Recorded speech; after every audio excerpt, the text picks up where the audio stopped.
Hello नमस्कार दोस्तों and good morning to all of you. कैसे हैं आप लोग? चलिए फिर शुरू करते हैं 19 जुलाई 2025 के करंट अफेयर।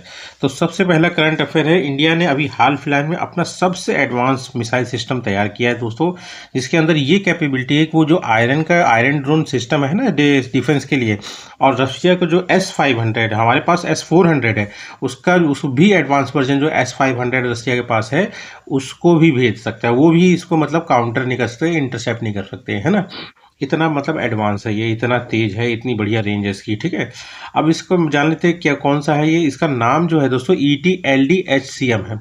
इसका फुल फॉर्म आ जाता है दोस्तों extended trajectory long duration hypersonic cruise missile. अब क्रूज मिसाइल और बैलिस्टिक मिसाइल में फ़र्क क्या है दोस्तों? क्रूज मिसाइल वो मिसाइल होती है जो इन्वायरमेंट के मतलब एटमॉस्फेयर के अंदर में रहती है दोस्तों, है ना। जैसे एटमॉस्फेयर, जैसे यहाँ से आपने टारगेट को, ये आपका टारगेट है, यहाँ से आपने क्रूज मिसाइल को लॉन्च किया, ये थोड़ा सा ऊपर जाके फिर सीधा जाके टारगेट को लगेगा। और जबकि बैलिस्टिक मिसाइल क्या होता है दोस्तों, यहाँ से अगर आपने लॉन्च किया, ये सबसे पहले एटमॉस्फेयर से बाहर जाएगा, फिर और स्पीड से जाके टारगेट को लगेगा। ठीक है, अब क्रूज मिसाइल क्या है दोस्तों, मतलब आप समझ लीजिए इसको डिटेक्ट करना मुश्किल है ना। इसको डिटेक्ट करना मुश्किल है पर इंटरसेप्ट करना आसान है। किसको? क्रूज मिसाइल को। और बैलिस्टिक मिसाइल के साथ क्या है दोस्तों, इसको डिटेक्ट करना आसान है पर इसको इंटरसेप्ट मतलब इसको रोकना मुश्किल है। किसको? बैलिस्टिक मिसाइल, क्योंकि जब एटमॉस्फेयर से वापस आती है तो बहुत तेज स्पीड से आती है ना। और ये क्या है दोस्तों, इसको मतलब शुरू में गियर देने के लिए जेट इंजन का यूज़ किया था, क्योंकि एटमॉस्फेयर के अंडर में है। उसके बाद ये जो मतलब बैलिस्टिक मिसाइल है, इसमें मतलब रॉकेट इंजन सप्लाई होता है ताकि मतलब बूस्ट मिले से। ठीक है, क्योंकि एटमॉस्फेयर के बाहर जाती है ना, इसीलिए। अब इसको किसने डेवलप किया है दोस्तों, इस हाइपरसोनिक मिसाइल को, जो कि मतलब इंडिया का सबसे मोस्ट एडवांस मिसाइल सिस्टम है, इसको डेवलप किया है DRDO ने। किस प्रोजेक्ट के अंडर में? प्रोजेक्ट विष्णु के अंडर में। प्रोजेक्ट विष्णु कुछ नहीं है दोस्तों, इसके अंदर बस एक एम रखा गया है कि 12 डिफरेंट तरह की हाइपरसोनिक मिसाइल बनाया जाएगा। किसके अंडर में? प्रोजेक्ट विष्णु के अंदर में। ठीक है, अब ये जो हम लोग पढ़ रहे हैं अभी, जो हाल फिलहाल में मतलब DRDO ने बनाया है, इसका रेंज करीब करीब 1500 किलोमीटर है और स्पीड अप टू मैक 8 है। मैक 8 मतलब हुआ दोस्तों स्पीड ऑफ साउंड से 8 गुनी स्पीड है इसकी। आप समझ लीजिए कितना तेज होगा। उसके बाद ये स्क्रैमजेट इंजन यूज़ करा है। स्क्रैमजेट इंजन मतलब जैसे कि कंबशन के लिए क्या जरूरी होता है? सबसे ज़्यादा ऑक्सीजन जरूरी होता है। अब ऑक्सीजन जरूरी होता है, एटमॉस्फेयर में ऑक्सीजन होता है। अब ये जो इंजन है, ये ऑक्सीजन जो एटमॉस्फेयर में पड़ा है दोस्तों, उसी को यूज़ करेगा। अब जैसे रॉकेट वॉकेट में हम लोग को ऑक्सीडाइजर चाहिए होता है, क्यों? क्योंकि वो एटमॉस्फेयर से बाहर जाता है और फिर उसको ऑक्सीजन की कमी हो जाती है, ऑक्सीजन मिलता नहीं है, तो उसके लिए अलग से ऑक्सीजन की प्रोवाइड करने के लिए ऑक्सीडाइजर लिया जाता है। किसमें? जैसे रॉकेट वॉकेट हो गए जो एटमॉस्फेयर के बाहर जाए। अब इसमें क्या, एटमॉस्फेयर में ऑक्सीजन है तो उसी को यूज़ करके कंबशन करता है और मतलब मिसाइल मतलब स्टार्ट हो जाती है और अपने टारगेट को हिट कर देती है। तो सिंपल सा आप समझ लीजिए दोस्तों। और हाँ, एक बात ध्यान रखना दोस्तों, ये जो है ना, ये वाला जो हमारा हाइपरसोनिक मिसाइल है, ये 2000 डिग्री सेल्सियस तक का टेम्परेचर मतलब विथस्टैंड कर सकता है। ठीक है, इसीलिए इसकी स्पीड बहुत है। अब स्क्रैमजेट इंजन जो मैंने बताया वही है दोस्तों, takes oxygen from its atmosphere so no need of carrying oxidiser, मतलब ऑक्सीजन जो है एटमॉस्फेयर से ही ले लेता है, इसीलिए ऑक्सीडाइजर की जरूरत पड़ेगी नहीं अलग से। अब जब ऑक्सीडाइजर की पड़ेगी नहीं जरूरत, तो वो हल्का होगा। हल्का होगा तो मतलब वो और स्पीड से जाएगा, है ना, और वॉरहेड कैरी कर सकता है। ठीक, और ये दोस्तों चाहे मतलब ज़मीन से लॉन्च करो, चाहे शिप से मतलब शिप से करो, या फिर मतलब एयरक्राफ्ट से लॉन्च करो, तीनों जगह मतलब हवा, ज़मीन और पानी, तीनों जगह से आप इसको लॉन्च कर सकते हो। ठीक है, और ये दोनों तरह का वॉरहेड, मतलब कन्वेंशनल भी और न्यूक्लियर वॉरहेड, वही दोस्तों मतलब जो डिस्ट्रक्शन जो रॉक मतलब मिसाइल होता है, उसमें मेन पार्ट वॉरहेड ही होता है, जो एम्यूशन होता है दोस्तों। चाहे न्यूक्लियर वाला आप डाल दो, चाहे कन्वेंशनल वाला, दोनों के लिए ये इफेक्टिव है ना। अब उसके बाद थोड़ा सा हम लोग जान लेते हैं प्रोजेक्ट विष्णु, जो कि जैसे कि मैंने आपको बताया, ये एक ऐसा प्रोजेक्ट है जिसके थ्रू 12 अलग तरह की हाइपरसोनिक वेपन्स बनाने का टारगेट रखा गया है। ठीक है, अब थोड़ा सा मैक नंबर जान लीजिए। मैक नंबर जान लीजिए दोस्तों, ये मतलब टाइम्स होता है स्पीड के। ठीक है, तो ऑब्जेक्ट मतलब इसकी एक रेशियो है जो है object speed divided by speed of sound, मतलब किसी ऑब्जेक्ट की स्पीड ऑफ साउंड से कितनी गुना है वही बताता है। ठीक है, अगर मान लीजिए मैक नंबर 1 से कम है तो मतलब स्पीड ऑफ साउंड से कम है वो 1 गुना। ठीक है, अगर मैक नंबर इक्वल टू 1 है तो मतलब स्पीड ऑफ साउंड के बराबर स्पीड है इसकी ऑब्जेक्ट की। ठीक है, अगर मैक ग्रेटर देन 1 है तो मतलब समझिए 1 गुना से ज़्यादा है इसकी स्पीड, है ना, साउंड से। और मैक 5 है तो मतलब 5 गुना से ज़्यादा है इसकी स्पीड, है ना, साउंड से, उस पर्टिकुलर ऑब्जेक्ट की या वेपन्स की, जिसकी बात करो आप। ठीक है, उसके बाद आता है सेकंड न्यूज़ और second current affair. Second news और सेकंड करंट अफेयर काफ़ी इंपॉर्टेंट है दोस्तों, क्योंकि इसका मतलब डिस्कशन मतलब बजट में किया गया था। क्या है दोस्तों, गवर्नमेंट ने क्या किया है, करीब 36 स्कीम जो है अलग अलग मिनिस्ट्री की, ऐसा नहीं कि एक है, 36 स्कीम जो है उनको मतलब एक जगह मर्ज कर दिया और एक प्रोग्राम के अंतर्गत ला दिया है। कौन सा प्रोग्राम है वो, कौन सी योजना है, उसका नाम है पीएम धन धान्य कृषि योजना, पीएम DDKY, ठीक है। इसमें करीब 36 स्कीम्स जो कि 11 मिनिस्ट्रीज की थी उनको मतलब मर्ज कर दिया है, ठीक है। अब इसमें क्या है, मतलब फ्रेगमेंटेड, मतलब टुकड़े टुकड़े में होने से अच्छा इकट्ठे सबके मतलब वॉच आउट हो जाएगा, सारी चीज़ें आराम से होने लग जाएंगी, है ना। जो मतलब मान लीजिए ओवरलैप कर रहे होंगे वो ओवरलैप नहीं होगा, है ना, और डुप्लीकेशन से मतलब बच जाएंगे, है ना। बहुत सारी चीज़ें हैं, और मेन तो सबसे ज़्यादा फ़ायदा है कि मतलब फार्मर्स को या फिर एग्रीकल्चर से रिलेटेड जितनी भी कंपनीज हैं उनको फ़ायदा पहुंचाना इसके थ्रू, ठीक है। अब इसका मतलब ये अनाउंस कब हुआ था दोस्तों, ये 2025-26 का जो बजट हुआ था ना उसमें मतलब अनाउंस हो चुका था, अभी जाके इसको जुलाई 2025 में अप्रूवल मिला है, ठीक है। अब इसमें आउटले कितना, मतलब कितना खर्च किया जाएगा, इसमें करीब 24,000 करोड़ दोस्तों पर ईयर, ध्यान रखना दोस्तों, 24,000 करोड़ पर ईयर 6 साल तक खर्च किया जाएगा, मतलब करीब करीब 1.44 लाख करोड़ रुपए खर्च किए जाएंगे इसमें। किसमें, पीएम धन्य धान, प्रधानमंत्री धन धान्य कृषि योजना में, ठीक है। इसमें टारगेट कितने फार्मर्स को रखा जा रहा है, 1.7 करोड़ फार्मर्स को टारगेट बेनिफिशियरी रखा जा रहा है कि उनको फायदा पहुंचाया जाएगा इसे, ठीक है। मेन फोकस सेक्टर कौन सा है, एग्रीकल्चर और उससे जुड़े हुए, मतलब एग्रीकल्चर एंड एलाइड सेक्टर ही इसके टारगेट फॉर सेक्टर है, ठीक है। अब इसका ऑब्जेक्टिव क्या है, सबसे मेन ऑब्जेक्टिव जान लीजिए, जैसे इनको मतलब अनाज रखने की जगह प्रोवाइड करना, सबसे मेन ये है दोस्तों। एक सबसे पहला तो ये जान लीजिए, एग्रीकल्चर प्रोडक्टिविटी को तो बढ़ाना ही है, उसके बाद सस्टेनेबल एग्रीकल्चर फॉलो करना है, ठीक है, मतलब केमिकल्स का कम, और मतलब सॉइल और वाटर को प्रिजर्व करके, है ना। अब सस्टेनेबल क्या होता है, मतलब काम को ऐसे करना है कि हमारी फ्यूचर वाली जनरेशन भी उस चीज़ को यूज़ कर पाए, ठीक है। अब ये है पोस्ट हार्वेस्ट इंफ्रास्ट्रक्चर डेवलपमेंट, मतलब इसके थ्रू क्या होगा, पंचायत लेवल या ब्लॉक लेवल पे ना स्टोरेज फैसिलिटी दी जाएगी, क्योंकि जो छोटे छोटे फार्मर होते हैं वो उनके अनाज मतलब क्या है कि ख़राब ना हो, और मतलब रखने की एक सुविधा मिल जाए, इसीलिए इसको यूज़ किया गया, ठीक है। उसके बाद इरिगेशन है, वाटर यूज एफिशिएंसी बढ़ाई जाएगी, और इनका क्रेडिट एक्सेस भी बढ़ाया जाएगा, मतलब लोन वोन लेने के लिए जो दिक्कत होती है ना किसानों को, उसका एक्सेस भी मतलब सिंप्लीफाई किया जाएगा, ठीक है, आसान बनाया जाएगा। उसके बाद थर्ड न्यूज़ क्या है दोस्तों, थर्ड न्यूज़ है, गुजरात इंडिया का पहला स्टेट है जिसने ट्राइबल जीनोम प्रोजेक्ट को स्टार्ट किया है। अब ट्राइबल जीनोम प्रोजेक्ट है क्या दोस्तों, ट्राइबल जीनोम सीक्वेंसिंग प्रोजेक्ट जो कि लॉन्च किसने किया, गुजरात ट्राइबल डेवलपमेंट डिपार्टमेंट, अगर स्टेट वाइज देखें तो गुजरात बोलिए आप, ठीक है। इसका टारगेट है करीब 17 डिस्ट्रिक्ट के 2000 से ज़्यादा ट्राइबल इंडिविजुअल का जीनोम सीक्वेंसिंग करना, ठीक है। अब इसमें क्या होगा, aim to create reference genome database, मतलब ऐसा मतलब डाटा क्रिएट करना है ताकि आगे लोगों में जो, या फिर जो लोग मतलब उससे रिलेटेड हैं उनके लिए मतलब एक रेफरेंस का काम करे, ताकि उनके पर्टिकुलर मतलब जो हेल्थ है ना उसको टारगेट कर सके हम लोग, और जेनेटिक रिस्क जो होगा उसको मैप कर सकें हम लोग, है ना। अब इसमें जानने वाली बात क्या है, जीनोम सीक्वेंसिंग होती क्या है दोस्तों, मतलब इसमें वही है जो कंप्लीट डीएनए सीक्वेंस होता है ना, जिसमें मतलब आप समझ लीजिए एडिडोस होता है, साइटोसिस होता है, ये सब जो बीच में होता है ना, मेरे को एक्चुअली नाम नहीं याद आ रहा दोस्तों, उन्हीं सबको मतलब कंप्लीटली मतलब सीक्वेंस करना है हर इंडिविजुअल का, ठीक है, अलग अलग होता है ना। इससे क्या होगा कि मतलब म्यूटेशन अगर कुछ हो रहा है तो वो पता चल जाएगा, हेल्थ रिस्क कोई है तो वो पता चल जाएगा, और सबसे एम क्या है ना दोस्तों, पर्सनलाइज्ड मेडिसिन एंड ट्रीटमेंट देने में आसानी होगी, ठीक है। अगर मान लीजिए किसी को मतलब कोई बीमारी है तो उसके पर्सनल बिहेवियर के हिसाब से उसके डीएनए को डिटेक्ट करके उसकी बीमारी के लिए दवा बनाई जा सकेगी, ठीक है दोस्तों। उसके बाद फोर्थ न्यूज़ क्या है दोस्तों, फोर्थ न्यूज़ है आपका, India seeks US nod for coproduction of javelin missile.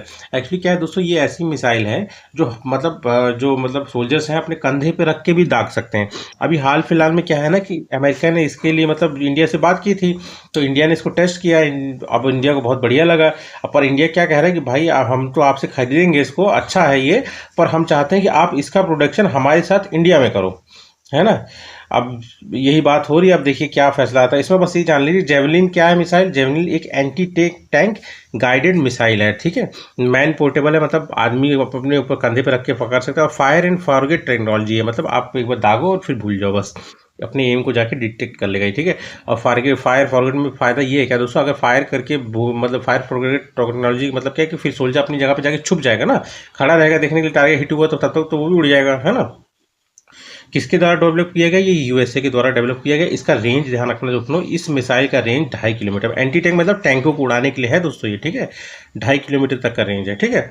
उसके बाद आ जाता है दोस्तों फिफ्थ न्यूज़। फिफ्थ न्यूज़ क्या है दोस्तों, safe havens no more on, मतलब इसका मतलब क्या है दोस्तों, अभी हाल फिलहाल में उड़ीसा में एक बीएड की स्टूडेंट थी, है ना, जिनके साथ सेक्सुअल हैरेसमेंट हुआ था, ठीक है। तो वो जगह जगह गई पर उनको कहीं भी न्याय नहीं मिला, और आखिरी में क्या है, उन्होंने कॉलेज में खुद को ही आग लगा ली, है ना। तो यही केस है, ठीक है। अब ये इसमें किसी सेफ हेवंस नो मोर मतलब ये है कि दोस्तों कहीं भी, चाहे स्कूल हो, चाहे कॉलेज हो, चाहे मंदिर हो, कहीं भी मतलब मतलब वुमेन सेफ नहीं है on growing crime against women, ठीक है।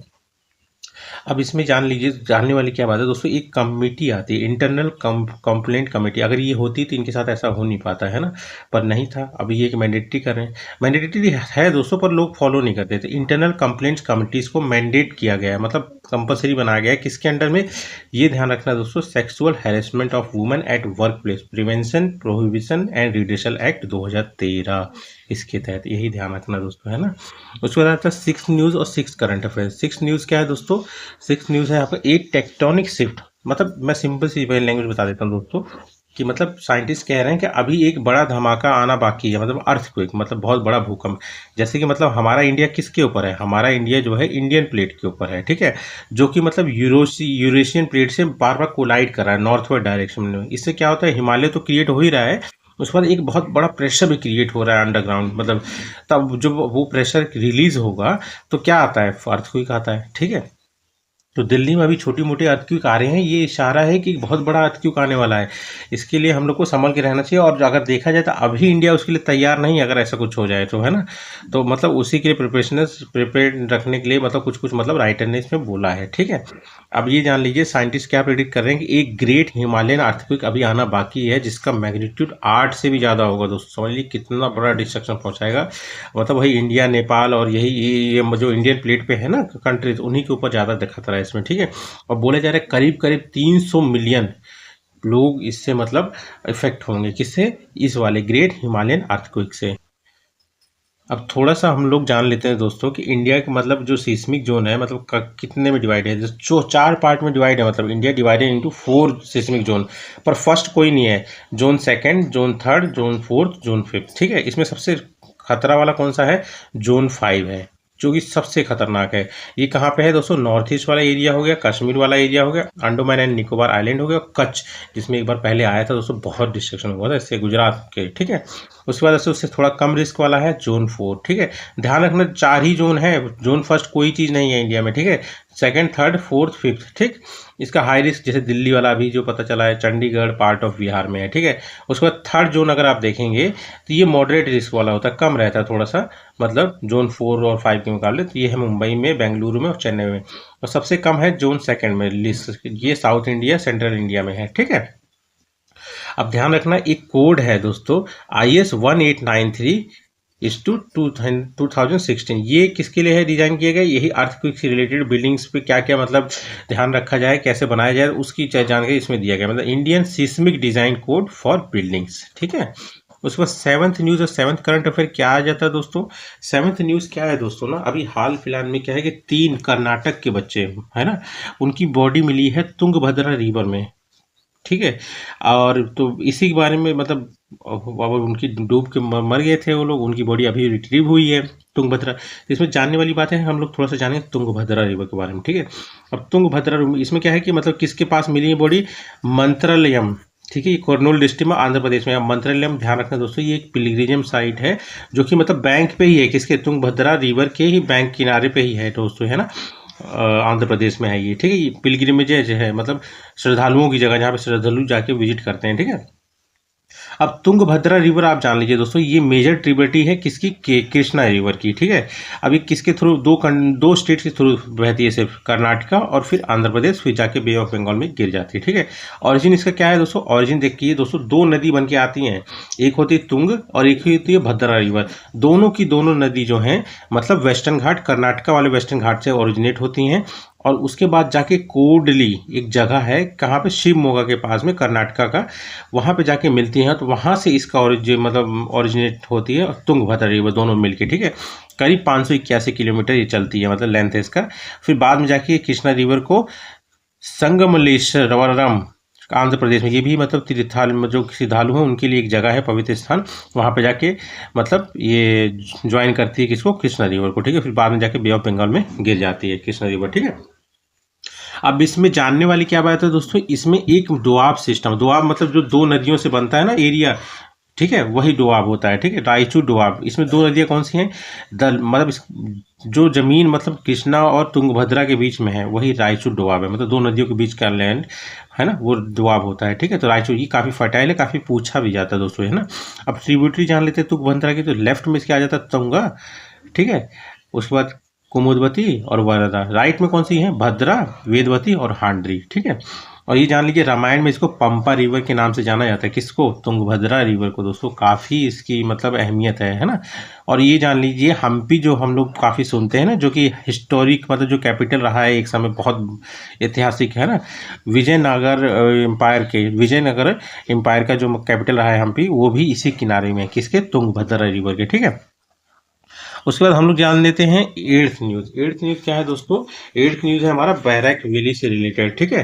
अब बैरक वैली कहाँ पे है दोस्तों, मैं एक बार मैप में आपको दिखा देता हूँ, तो क्या है कि हमेशा के लिए याद रह जाएगा, है ना दोस्तों। ये आप लोग जो देख रहे हैं ना, ये जो असम वाला पार्ट आप देख रहे हैं, ये यहाँ से ऐसे जाएगा, यहाँ से ये जो टच होके आता है दोस्तों, यही है बैरक वैली वाला एरिया, ठीक है। अब ये अभी हाल फिलहाल में न्यूज़ में इसलिए है क्योंकि यहाँ पे मतलब क्या है कि यहाँ पे आप समझ लीजिए कनेक्टिविटी एकदम बहुत बेकार है, इसीलिए थोड़ा सा इसकी मतलब वैल्यू को, मतलब वहाँ के जो एमपी हैं, मिनिस्टर ऑफ पार्लियामेंट, उन्होंने प्रेसिडेंट मतलब प्राइम मिनिस्टर रिक्वेस्ट किया है कि आप इसके लिए कुछ करिए, है ना। अब बैरक वैली आपने देख लिया है, आसाम का सबसे साउदर्न मोस्ट रीजन है, वही मैं आपको बता रहा हूँ जो सटा हुआ है ना।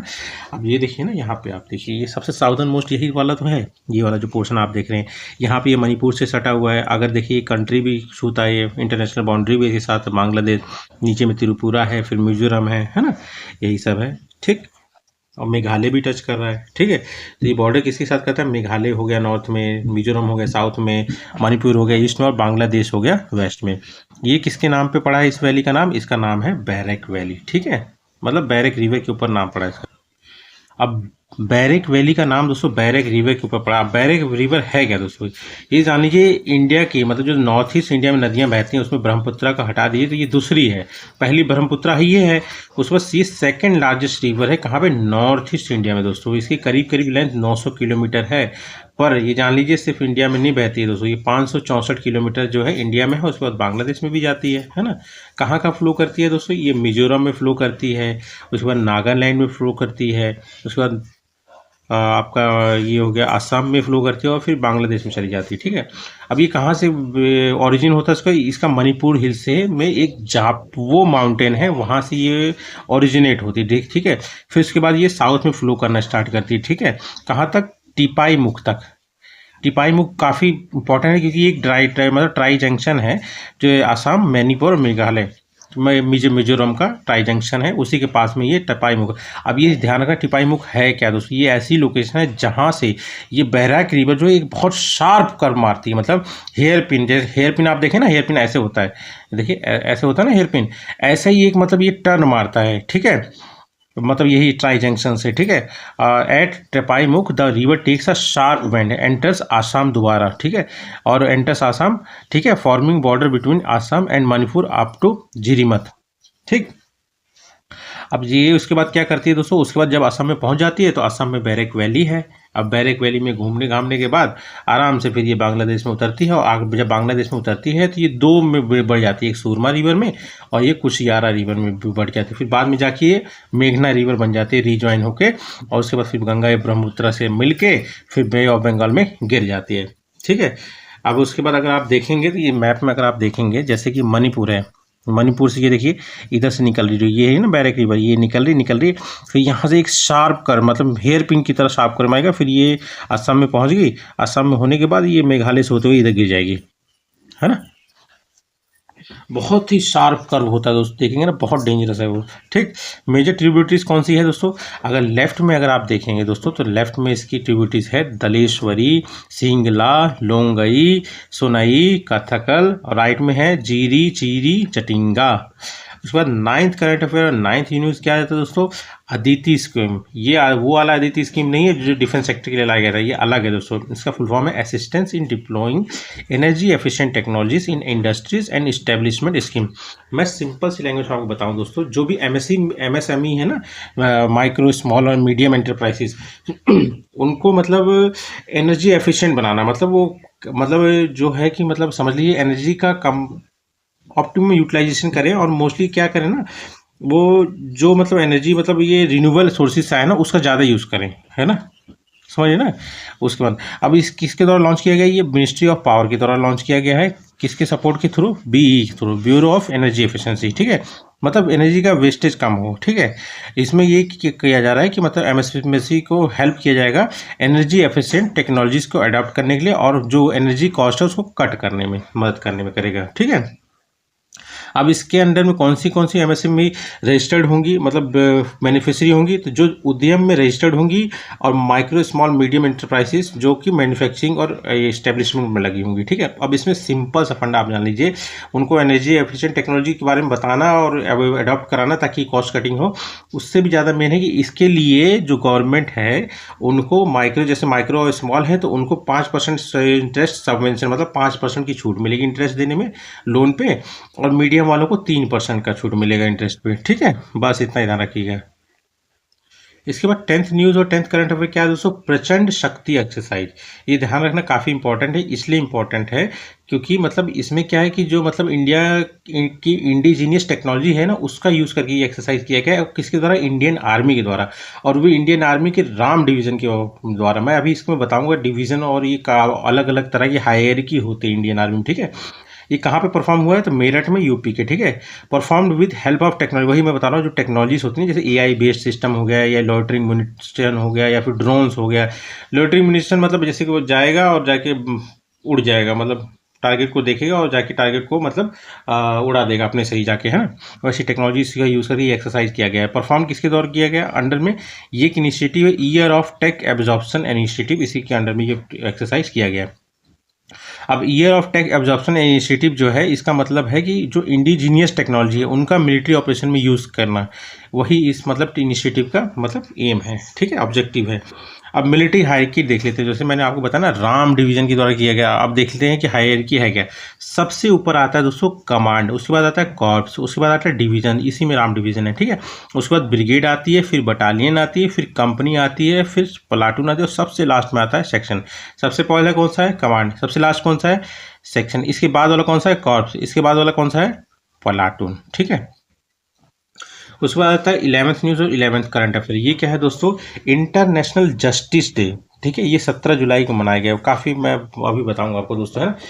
अब इसको इंटरनेशनल क्रिमिनल जस्टिस डे भी कहा जाता है, और world day for international justice भी कहा जाता है। ये मतलब क्यों मनाया जाता है? ये मेमोरी में मनाया जाता है क्योंकि एक रोम स्टैट्यूट ट्रीटी हुई थी। कि इसमें क्या इंपॉर्टेंट हुआ था दोस्तों? इसी ट्रीटी के थ्रू में इंटरनेशनल क्रिमिनल कोर्ट का मतलब स्थापना हुआ था, इसलिए इंपॉर्टेंट। इसी की याद में इंटरनेशनल जस्टिस डे को मनाया जाता 17 जुलाई को। ठीक है, 17 पे खतरा, तो कौन दूर करेगा खतरा? मतलब इंटरनेशनल क्रिमिनल कोर्ट दूर करेगा। ठीक है, उसके बाद इस बार की थीम क्या है दोस्तों? Accountability and respect for law. ठीक है, अब रोम स्टैट्यूट ट्रीटी मैं बता रहा हूँ, ये इंटरनेशनल ट्रीटी है जिसकी वजह से मतलब इंटरनेशनल क्रिमिनल कोर्ट का स्थापना हुआ था। अब एक बात ध्यान रखना दोस्तों, इसका मेंबर नहीं है इंडिया, आप समझे।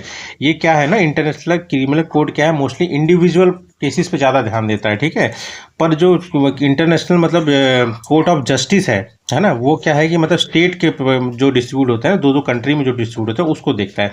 और इंडिया जो है इंटरनेशनल कोर्ट ऑफ जस्टिस का मतलब मेंबर है, पर इंटरनेशनल क्रिमिनल कोर्ट का मेंबर नहीं है। अब इंटरनेशनल क्रिमिनल कोर्ट की स्थापना 2002 में हुई थी दोस्तों। इसका हेडक्वार्टर हेग नीदरलैंड में है। टोटल इसके 125 मेंबर हैं, इंडिया इसका मेंबर नहीं है। Focus on individual crimes. ठीक है, जबकि इंटरनेशनल कोर्ट ऑफ जस्टिस क्या करता है? स्टेट्स के बीच में जो कंट्रीज है उनके बीच में जो प्रॉब्लम है उनको सॉल्व कराता है। ठीक है, मतलब आप समझ लीजिए दोस्तों, इंटरनेशनल क्रिमिनल कोर्ट मान लीजिए कोई कंट्री में कोई एक मतलब तानाशाह है ना, वो जो मन चाहे मतलब जीनोसाइड करा दे रहा है, मतलब बहुत सारे लोगों को इकट्ठे मरा रहा है, पर वहाँ पे उसकी चलती है, कोई कुछ कर नहीं पा रहा है, तो उन वैसे लोगों के लिए इंटरनेशनल क्रिमिनल कोर्ट है, ठीक है। उसके बाद 12th न्यूज़ और 12th करंट अफेयर क्या है दोस्तों, NCDEX, national commodity and derivative exchange, मतलब ये समझ लीजिए डेरिवेटिव एक्सचेंज कंपनी है, ठीक है, जिसका हेडक्वार्टर मुंबई में है और इसकी स्थापना 2003 में। अब इस ये अभी न्यूज़ में क्यों है, क्योंकि ये इंडिया की पहली वेदर डायरेक्टिव मतलब वेदर डेरिवेटिव्स मार्केट को मतलब लॉन्च किया है किसने, और इंडियन मेट्रोलॉजिकल डिपार्टमेंट की मदद से, ठीक है, क्योंकि यही मतलब रियल टाइम इंफॉर्मेशन पहुंचाएगा ना, इसीलिए, ठीक है। अब ये वेदर डेरिवेटिव मार्केट होता क्या है, यहाँ पे क्या है, किसान हो या फिर एग्रीकल्चर बेस्ड कंपनी को हो, वो मतलब वेदर से जुड़े रिस्क को, मतलब जैसे कि जो भी मतलब मौसम को लेके या फिर वेदर को लेके रिस्क आएगा ना, उस रिस्क से सुरक्षा पाने के लिए कॉन्ट्रैक्ट खरीदेंगे, कहाँ से, इस मार्केट से। कौन सी मार्केट से, वेदर डेरिवेटिव मार्केट से, ठीक है। मतलब क्या हुआ, अगर मान लीजिए वो 500 रुपये का प्रीमियम पे मतलब कॉन्ट्रैक्ट खरीदे, और उसमें ये है कि अगर मान लीजिए उनकी फसल खराब हुई तो 5,000 रुपये वो देगा, उस कॉन्ट्रैक्ट से मिल जाएगा, मतलब जो उन्होंने खरीदा है, ठीक है। और नहीं हुआ तो वो तो उस कंपनी को फायदा हो गया है ना, इसलिए दोनों तरफ फायदा है। अब इसमें जानने वाली बात क्या, आईएमडी, इंडियन मेट्रोलॉजिकल डिपार्टमेंट, ये इसकी स्थापना 1875 में हुई थी, किसके अंडर में, ऑब्वियस सी बात है, मिनिस्ट्री ऑफ अर्थ साइंस के अंडर में, हेडक्वार्टर न्यू दिल्ली में है। अभी हाल फिलहाल में दोस्तों इसके डायरेक्टर जनरल हैं मृत्युंजय मोहपात्रा, ठीक है। उसके बाद 13 न्यूज़ और 13 करंट अफेयर क्या है दोस्तों, यूथ स्पिरिचुअल समिट कहाँ लॉन्च हुआ है दोस्तों, वाराणसी यूपी के, ठीक है। इसमें क्या है दोस्तों ना, यूथ जो है इंडिया का, उसको मतलब आप मतलब एक तरह से जो नशा की चीज़ें हैं ना उनसे दूर करना और उनको मोटिवेट करना आगे, मतलब अपना अच्छा फ्यूचर बनाने का और देश की डेवलपमेंट में योगदान देने के लिए, ठीक है। इस बार की थीम क्या है, नशा मुक्त युवा फॉर विकसित भारत, ठीक है। किसके द्वारा ऑर्गेनाइज किया जाता है, ये ministry of youth affairs and sports द्वारा किया जाता है, ध्यान रखना। यूथ स्पिरिचुअल समिट कहाँ हुआ, वाराणसी में हुआ। उसके बाद आता है माई डीड प्रोजेक्ट, ये 14 न्यूज़ है दोस्तों। ये क्या है, कुछ नहीं है दोस्तों, ये हिमाचल प्रदेश गवर्नमेंट के द्वारा लॉन्च किया गया हिमाचल प्रदेश में। इसका मतलब क्या है कि एक डिजिटल मतलब प्लेटफॉर्म दी है ये, जिसके द्वारा क्या है कि जो भी लैंड की रजिस्ट्रेशन की प्रोसेस होती है ना उसको सिंप्लीफाई करते हैं, मतलब सारे काम, मतलब ज़मीन को देखने से लेके सारे काम, मतलब सारे पेपर वर्क सब ऑनलाइन ही होंगे, बस लास्ट में एक बार तहसील में जाके साइन करना पड़ेगा फाइनल साइन के लिए, बस और कुछ नहीं। उसके बाद 15 न्यूज़ और 15 करंट अफेयर क्या है दोस्तों, ये क्या है, कर्नाटका में अभी इंडिया का दूसरा सब लॉन्गेस्ट केबल स्टेट ब्रिज बनाया गया है, जिसका नाम है सिगान दूर ब्रिज, ठीक है। ये किस पे है दोस्तों, ये शरावती रिवर पे बनाया गया है, जिस शरावती वो रिवर है जिसके ऊपर जोग फॉल है, काफ़ी फेमस है दोस्तों। 128 किलोमीटर इसकी लेंथ है और इसकी ओरिजिन जो है शिवमोगा कर्नाटका से होता है, शरावती रिवर, इसी के ऊपर ये इंडिया का second longest cable stayed bridge बनाया गया है, ठीक है। अब पहला क्या है कमेंट में बताइए आप लोग, ठीक। अब कर्नाटका की कैपिटल क्या है, बेंगलुरु है। गवर्नर कौन है, थावरचंद गहलोत है। सीएम सिद्धारमैया हैं जो कि कांग्रेस के हैं। अब यहाँ पे काउंसिल है, लेजिस्लेटिव काउंसिल की सीट कितनी है, 75, असेंबली की 224, लोकसभा की 28 और राज्यसभा की 12 सीट है, ठीक है। उसके बाद 16 न्यूज़ और 16 करंट अफेयर क्या आता है, असम। असम क्या है, इंडिया का पहला स्टेट है जिसने मतलब फर्स्ट एक्वा टेक पार्क का लॉन्च किया है, ठीक है। इसमें क्या है, सिंपल सी बात है दोस्तों, इसमें ना लोगों को बताया जाएगा कि मतलब मॉडर्न टेक्नोलॉजी का यूज़ करके मतलब फिशिंग वाले सेक्टर में मत्स्य पालन कैसे किया जाए, ठीक है। मतलब फिशरी सेक्टर को बूस्ट करने के लिए नई टेक्नोलॉजी की हेल्प से, ठीक है। अब टेक क्या क्या इसमें सिखाया जाएगा, इसमें सिखाया जाएगा एक्वापोनिक्स, मतलब मछली के साथ साथ पौधों को कैसे उगाएं, ठीक। उसके बाद इसमें बताया जाएगा बायोफ्लॉक सिस्टम, मतलब जो मछलियाँ हैं उनकी ग्रोथ और हेल्थ का ध्यान कैसे रखें, ठीक है। और ऑर्नामेंटल फिश ब्रीडिंग, मतलब जो मतलब सजावटी मछलियाँ नहीं होती जो लोग मतलब एक्वेरियम में रखते हैं छोटे छोटे घर में, तो उनके लिए मतलब उनको कैसे ब्रीडिंग किया जाए, है ना। उसके बाद 17 न्यूज़ क्या है दोस्तों, उंगलुदन स्टैलिन इनिशिएटिव, ये इनिशिएटिव लॉन्च हुआ है दोस्तों तमिलनाडु में। सिंपल सा मतलब आप समझ लीजिए, इसका मतलब है कि जो भी तमिलनाडु के लोग हैं उनके पास सरकारी सेवाएं पहुंचे, इसीलिए इस इनिशिएटिव किया गया। इस इनिशिएटिव के थ्रू क्या किया जाएगा, सरकार स्पेशल कैंप लगाएगी, उसमें लोगों को अवेयर करेगी किसके बारे में, इन्हीं सारी इनिशिएटिव के बारे में जो मतलब गवर्नमेंट दे रही है लोगों के लिए, ठीक है। उसके बाद FISU summer world university game 2025 कहाँ होगा दोस्तों, 2025 वाला, ये 32वां एडिशन है दोस्तों, जो कि राइन रिवर जर्मनी में होगा, ठीक है। इसका 31वां एडिशन चाइना में हुआ था। यहाँ पे बवाल हुआ था क्योंकि अरुणाचल प्रदेश के लोगों को मतलब वीज़ा देने से मना कर दिया था चाइना ने। बोला कि अरुणाचल प्रदेश तो हमारा ही पार्ट है, हम क्यों वीज़ा देने, ये तो आराम से अपने आप आ सकते हैं, है ना। यही सब मैटर हुआ था उस समय। मतलब 31वें जो एडिशन हुआ था जो चाइना में, वहाँ पे इंडिया की रैंक 4 थी, ठीक है। अब फीसू जो है दोस्तों इंटरनेशनल यूनिवर्सिटी स्पोर्ट्स फेडरेशन है। ये भी ओलंपिक की तरह दो विंटर और समर दोनों से कराती है। इसका हेडक्वार्टर कहाँ पे है, विंटर गेम्स कराती है और यूनिवर्सिटी लेवल पे, और स्टूडेंट्स जो होते हैं ना उनके बीच में कंपटीशन कराती है, ठीक है। स्पोर्ट्स के हेडक्वार्टर इसका लुवासने में है जो कि स्विट्जरलैंड में है। उसके बाद 19 न्यूज़ और 19 करंट अफेयर क्या आ जाता है दोस्तों, बिम्स्टेक पोर्ट कॉन्क्लेव 2025। इसका सिंपल सा मतलब है जो भी बिम्स्टेक के मेंबर हैं, नेशन कंट्री हैं, उनके बीच में मैरीटाइम कॉर्पोरेशन को बढ़ाने के लिए इसको किया जाता है, ठीक है। ये सेकंड एडिशन है। पहला एडिशन भी इसे ही हुआ था विशाखापट्टनम आंध्र प्रदेश में। इस बार भी विशाखापट्टनम आंध्र प्रदेश में ये एडिशन हो रहा है, ठीक है। अब इसमें जानने वाली क्या बात है दोस्तों, बिम्स्टेक के बारे में। बिम्स्टेक का फुल फॉर्म क्या है दोस्तों, bay of Bengal initiative for multi sectoral technical and economic cooperation. इसकी स्थापना 6 जून 1997 में हुई थी। इसका हेडक्वार्टर ढाका बांग्लादेश में है। इसमें टोटल मेंबर कितने दोस्तों, टोटल मेंबर हैं 7 में बांग्लादेश हो गया, भूटान हो गया, इंडिया हो गया, म्यांमार हो गया, नेपाल हो गया, उसके बाद श्रीलंका हो गया, एक थाईलैंड। ध्यान रखना दोस्तों कि ये सब तो एक साथ सटे हुए हैं, थाईलैंड थोड़ा दूर में है ना, थाईलैंड ध्यान रखना, ठीक है। 7वां थाईलैंड है, ठीक। और ये भी ध्यान रखना दोस्तों कि इस समय जो करंट चेयरपर्सन है वो है बांग्लादेश, और सेक्रेटरी जनरल जो है इसमें करंट वो है इंडिया, करीब मतलब 2023 से ही है, ठीक है। फर्स्ट समिट इसका कहाँ हुआ था दोस्तों, बैंकॉक में हुआ था, थाईलैंड में। ये ध्यान रखना, इसलिए बोलो थाईलैंड ध्यान रखना। पहला समिट जो हुआ था वो थाईलैंड में ही हुआ था 2004 में, और लास्ट जो हुआ 2022 में श्रीलंका में हुआ है, ठीक है दोस्तों। तो ठीक है दोस्तों, तो यही थे आज के करंट अफेयर। मिलते हैं कल, है ना। और वीडियो अच्छा लगे तो वीडियो को लाइक सब्सक्राइब जरूर करना है। Thank you.